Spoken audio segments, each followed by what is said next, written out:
Hi കൂട്ടുകാരെ, പുതിയൊരു വീഡിയോയിലേക്ക് എല്ലാവർക്കും സ്വാഗതം. അങ്ങനെ ഇനി രേവതിയെ ഹോസ്പിറ്റലിൽ നിന്ന് കൊണ്ടുവരണം കേട്ടോ. പിന്നീട് ഇവർ ആ വീട്ടിലോട്ട് പോകുന്നുണ്ട്. എന്നിട്ടാണെങ്കിലോ തൻ്റെ ആങ്ങളയോട് ഇങ്ങനെ പറയാണ് കേട്ടോ, എടാ പവിത്രൻ എന്ന ആളെ കയ്യിൽ കിട്ടിയതായിരുന്നു, പക്ഷെ അവന് നഷ്ടപ്പെട്ടു പോയി, എന്തായാലും ഇനി അവനെ കണ്ടെത്തണം എന്നൊക്കെ അവനെ പറയാണ്. ഈ സമയം അവിടെ രേവതി പറയാണ്, ഇവൾക്ക് അവനെ പിടിക്കാൻ നിന്നാൽ മതിയായിരുന്നു, എന്നെ രക്ഷപ്പെടുത്താൻ നിൽക്കേണ്ടായിരുന്നില്ല എന്നൊക്കെ പറയുമ്പോൾ അവരെന്തായാലും കയ്യിൽ കിട്ടും, സമാധാനപ്പെടുക എന്ന് പറയാം കേട്ടോ. പിന്നീട് ഗൗതമിനെ കാണാൻ വേണ്ടിയിട്ട് പോവാണ് നിധി. അങ്ങനെ നിധി ഗൗതമിൻ്റെ അരികിലെത്താണ്. അപ്പോൾ ഗൗതമാണെങ്കിലോ, നിധി നിനക്ക് എങ്ങനെയുണ്ട്, സുഖമാണോ, നിൻ്റെ കാര്യങ്ങൾ ആലോചിച്ച് എനിക്ക് വലിയ ടെൻഷനാണ് തോന്നുന്നത് എന്നൊക്കെ ഇങ്ങനെ പറയുമ്പോൾ എനിക്ക് ഗൗതമിൻ്റെ കാര്യം ആലോചിച്ചാണ്. ഗൗതമ ഞങ്ങളുടെ കാര്യം ആലോചിച്ച് ടെൻഷൻ അടിക്കൊന്നും വേണ്ട, ഉറക്കില്ലാതെ സെല്ലിൽ കഴിയുന്നതിനെ കുറിച്ച് ആലോചിച്ചാണ് ഞങ്ങളുടെ ടെൻഷൻ. അപ്പോൾ എന്തായി, അവനെ കണ്ടെത്തിയോ, പവിത്രനെ കണ്ടെത്തിയോ എന്ന് പറയാം കേട്ടോ. ആ സമയം പവിത്രനെ ഇന്ന് കണ്ടെത്തി. പക്ഷേ ഇന്ന് കണ്ടെത്തുന്ന ദിവസം എന്തെന്ന് വെച്ചാൽ അവനെ കയ്യിൽ കിട്ടിയതായിരുന്നു. ആ സമയം രേവതി അല്ലട്ടോ നിർമ്മലയെ ഇങ്ങനെ ബോധം കെട്ട് വീണ്, നിർമ്മലാമ്മ ബോധം കെട്ട് വീണത് കൊണ്ട് തന്നെ എനിക്ക് ഹോസ്പിറ്റലിലോട്ട് കൊണ്ടുപോകേണ്ടി വന്നു എന്ന് പറയണ്ട. അപ്പോൾ എന്താ സംഭവിച്ചതെന്നൊക്കെ ചോദിക്കുകയാണ്. അപ്പോൾ അതൊക്കെ പറഞ്ഞു കൊടുക്കുകയാണ് നിധി ഗൗതമിന്. അപ്പോൾ എന്തായാലും നിനക്ക് കോടതി തന്ന സമയത്തിനുള്ളിൽ പവിത്രനെ കണ്ടെത്തിയില്ലെങ്കിൽ ഞാനിതിനുള്ളിൽ കിടക്കേണ്ടി വരും.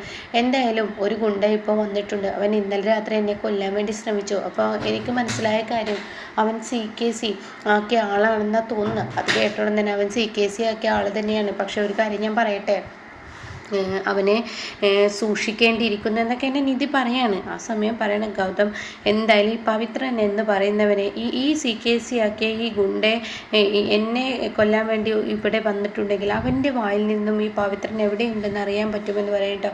അപ്പം നിധി പറയാണ്, സൂക്ഷിച്ച് കൈകാര്യം ചെയ്യണേ, ഗൗതം ശ്രദ്ധിക്കണം എന്നൊക്കെ പറയുമ്പോൾ ഒരിക്കലും അവന് എന്നെ തൊടാൻ പോലും കഴിയില്ല.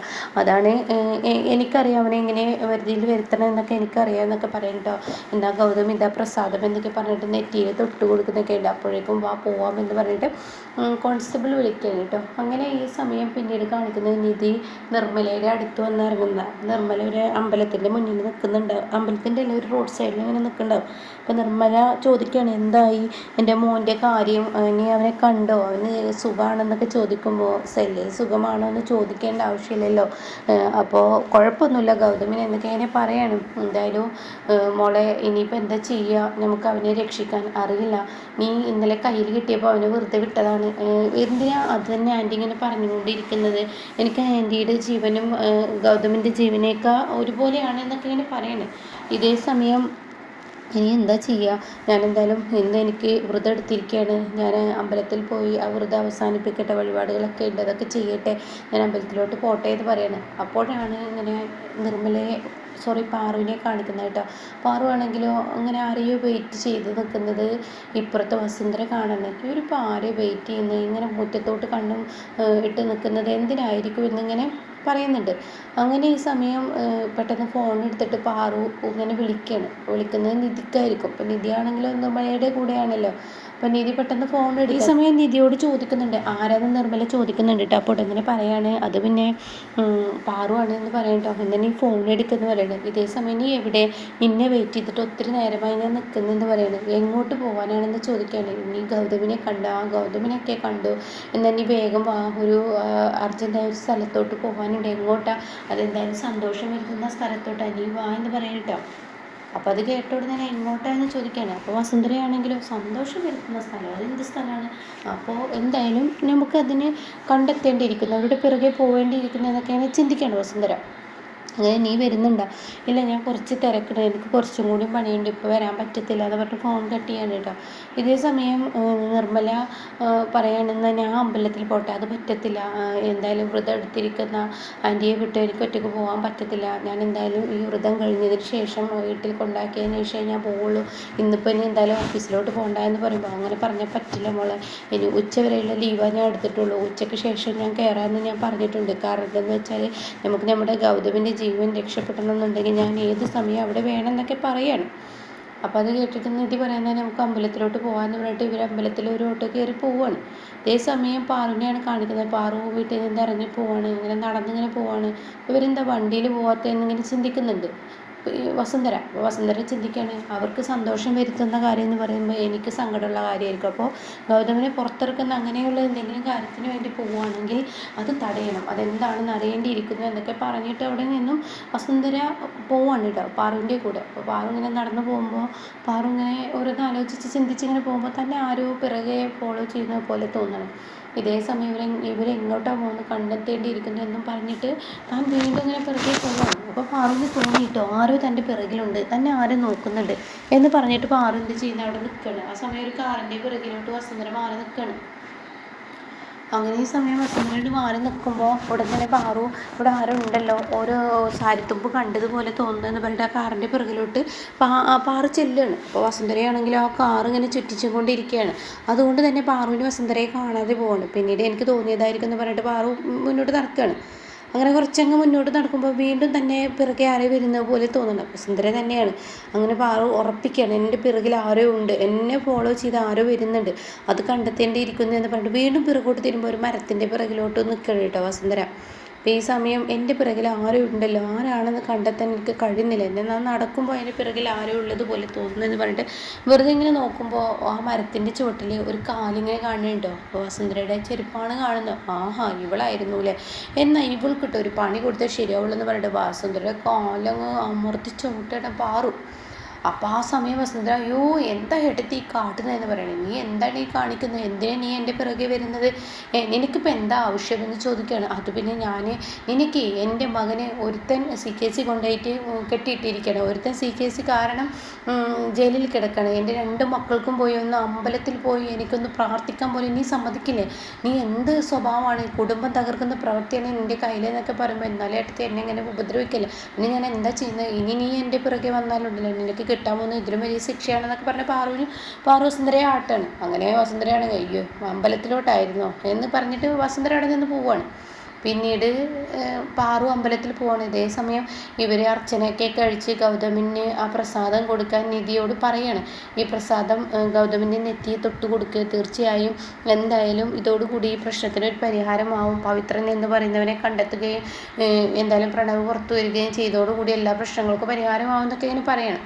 അങ്ങനെ അതൊക്കെ കഴിഞ്ഞ് അവിടെ നിന്ന് ഇറങ്ങുമ്പോൾ ഇപ്പുറത്ത് പാറു അമ്പലത്തിൽ കയറിയിട്ട് ഇങ്ങനെ ഈ അർച്ചന ചെയ്യാൻ പറയണം. പേരും കാര്യങ്ങളൊക്കെ പറഞ്ഞു കൊടുക്കുമ്പോൾ ആ പേരിൽ ഇപ്പോൾ ഉണ്ട് അർച്ചന ചെയ്ത് പോയല്ലോ, അതാരെന്ന് ചോദിക്കുകയാണ്. അത് ആ പോകുന്ന വ്യക്തികളാണെന്ന് പറയണം. അപ്പം നിധിയും ഈ പറയുന്ന നിർമ്മലയും കാണുകയാണ്, പാറു കാണുകയാണ്. അപ്പോൾ പാറുവിനാണെങ്കിലോ ഇവർ 2 പേരെയും കാണുമ്പോൾ പാറുവിന് ആകെ ടെൻഷനാണ്, എന്നോട് കള്ളം പറഞ്ഞ നിധി ഇങ്ങനെ ഒരു ചതി എന്നോട് ചെയ്യുന്നു, അപ്പോൾ അവൾ തീർച്ചയായും ഗൗതമിനോടെല്ലാം പറഞ്ഞു കൊടുത്തിട്ടുണ്ടാവും എന്ന് തോന്നുകയാണ്. അങ്ങനെ പിന്നീട് നിധിയും നിർമ്മലയും കൂടി അവിടെ നിവേദ്യം കൊടുക്കുന്നുണ്ടാവും കേട്ടോ, അത് മേടിച്ചിട്ട് കഴിക്കുകയാണ്. അപ്പോൾ നിവേദ്യം കഴിക്കാൻ ഒരുങ്ങുന്ന സമയത്ത് ഇങ്ങനെ നിർമ്മല പറയാണ് പാറുവിനെ കുറിച്ചുള്ള ഓർമ്മകൾ, എനിക്ക് സ്കൂളിൽ പഠിക്കുന്ന സമയത്ത് പാറു ചോറ് കൊണ്ടുവന്ന് ഇങ്ങനെ ഉരുട്ടിത്തരും, ആ കാലൊക്കെ എന്തായിരുന്നു, എൻ്റെ പാറുവിന് എന്തുമാത്രം എന്നോട് സ്നേഹമായിരുന്നു, ഇപ്പം എൻ്റെ പാറുവിന് വെറുപ്പാണ് എന്നൊക്കെ ഇങ്ങനെ പറയുമ്പോൾ അതൊക്കെ മറക്കുക, എന്തായാലും ഞാൻ വായിൽ വെച്ച് തരാം നിവേദ്യം എന്ന് പറഞ്ഞിട്ട് വ്രതം അവസാനിപ്പിക്കാൻ വേണ്ടി വായിൽ വെച്ച് കൊടുക്കുന്ന സമയത്ത് തൻ്റെ പിറകിൽ പാറു വന്ന് വെച്ചോട് നിധി എന്ന് പറഞ്ഞ് വെച്ചോടാണ് കേട്ടോ. ഇതേ സമയം നിധി ആണെങ്കിൽ തിരിഞ്ഞു നോക്കുമ്പോൾ പാറു ഈശ്വര എന്ന് പറയാണ്. അങ്ങനെ പാറു വന്നിട്ട് പറയണേ, എടി നീ എൻ്റെ കൂടെ അമ്പലത്തിൽ വരാൻ വേണ്ടി നിന്നെ ഞാൻ വിളിച്ചപ്പോൾ നിനക്ക് തിരക്കിട്ട പണി എന്ന് പറയുന്നത് ഇവരുടെ പിറകെ നടക്കലാണല്ലേ, അപ്പോൾ എനിക്ക് മനസ്സിലായി, ഞാൻ എത്രയായാലും വളർത്തമ്മയല്ലേ, നിനക്ക് ഗൗതമിൻ്റെ പെറ്റമ്മയല്ലേ ആവശ്യം, അതുകൊണ്ടായിരിക്കില്ലേ നീ അവരോട് സ്നേഹവും പ്രകടനമൊക്കെ കാട്ടുന്നത്, പെറ്റമ്മ തന്നെ എല്ലാവർക്കും ആവശ്യം, വളർത്തമ്മക്ക് അത്ര മൂല്യമൊന്നും കിട്ടില്ലല്ലോ, അതായിരിക്കില്ലേ എന്നൊക്കെ പറയുമ്പോൾ എൻ്റെ ആൻറ്റി ഇങ്ങനെയൊന്നും സംസാരിക്കരുത്, പിന്നെ ഞാൻ എങ്ങനെ സംസാരിക്കണം, പെറ്റമ്മയെ ആർക്കും വേണ്ട, എൻ്റെ വിഷമം ആർക്കും അറിയില്ല, എൻ്റെ ഒരു മകനാണെങ്കിലോ ജയിലിൽ കിടക്കുന്നു, എന്നാൽ ഒരു മകനാണെങ്കിലോ ഈ പറയുന്ന എവിടെയെന്ന് എനിക്ക് പോലും അറിയില്ല, അപ്പം എൻ്റെ വിഷമം എനിക്ക് വീട്ടിൽ ആരും തന്നെ ഇല്ല, ഞാൻ ഒറ്റപ്പെട്ട് ജീവിക്കുകയാണ്, എൻ്റെ ഭർത്താവും ഇല്ല, എൻ്റെ സങ്കടം അറിയാതെ നീ ഇവരുടെ കൂടെ നടക്കുകയാണെന്നൊക്കെ ചോദിച്ച് പൊട്ടി പാറു കരയാണ്.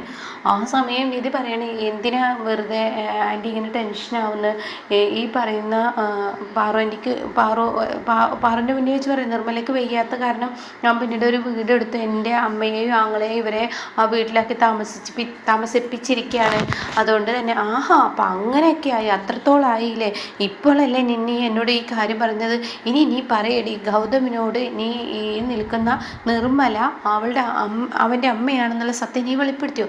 അയ്യോ ഞാനൊന്നും വെളിപ്പെടുത്തിയിട്ടില്ല. നീ പറഞ്ഞോ, മര്യാദക്ക് പറഞ്ഞോ, നീ വെളിപ്പെടുത്തിയോ?